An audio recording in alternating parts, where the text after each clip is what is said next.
नमस्कार। आज की कहानी है खाली डिब्बा। मैनेजमेंट की शिक्षा प्राप्त कर रहे कुछ छात्रों को प्रॉब्लम सॉल्विंग स्किल्स डेवलप करने के बारे में बताया जा रहा था। कुछ देर पढ़ाने के बाद प्रोफेसर ने बच्चों को एक केस स्टडी हल करने को दी।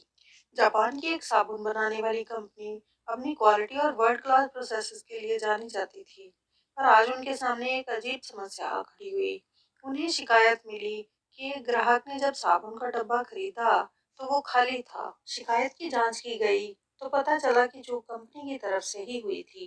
असेंबली लाइन से जब साबुन डिलीवरी डिपार्टमेंट को भेजे जा रहे थे, तब एक डिब्बा खाली ही चला गया। इस घटना से कंपनी की काफी बदनामी हुई। कंपनी के अधिकारी बड़े परेशान हुए कि आखिर ऐसा कैसे हो गया। तुरंत एक हाई लेवल मीटिंग बुलाई गई, गहन चर्चा हुई और भविष्य में ऐसी घटना ना हो, इसके लिए लोगों से उपाय मांगे गए।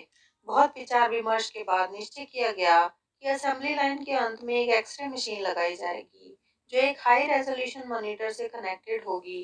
मॉनिटर के सामने बैठा व्यक्ति देख पाएगा कि डिब्बा खाली है या भरा हुआ।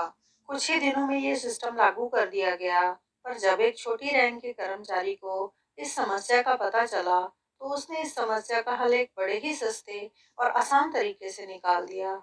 उसने एक हाई पावर इलेक्ट्रिकल फैन खरीदा और असेंबली लाइन के सामने लगा दिया। अब हर एक डब्बे को पंखे की तेज हवा के सामने से होकर गुजरना पड़ता, और जैसे ही कोई खाली डब्बा सामने आता तो हवा उसे दूर उड़ाकर फेंक देती। इस तरह के हल को हम आउट ऑफ द बॉक्स या क्रिएटिव थिंकिंग कहते हैं। और सबसे अच्छी बात यह है कि इसका किताबी ज्ञान से कोई लेना देना नहीं होता। हर एक व्यक्ति अपनी समस्याओं को सरल तरीके से सुलझा सकता है, पर शायद हम सबसे पहले दिमाग में आने वाले हल को ही पकड़ कर बैठ जाते हैं। आइए इस केस स्टडी से प्रेरणा लेते हुए हम भी अपनी समस्याओं के नए नए समाधान ढूंढें और इस जीवन को सरल बनाएं। अगर आपको ये कहानी पसंद आई तो इसे लाइक और शेयर करें, और ऐसी और भी कहानियाँ सुनने के लिए चैनल को सब्सक्राइब करें। धन्यवाद।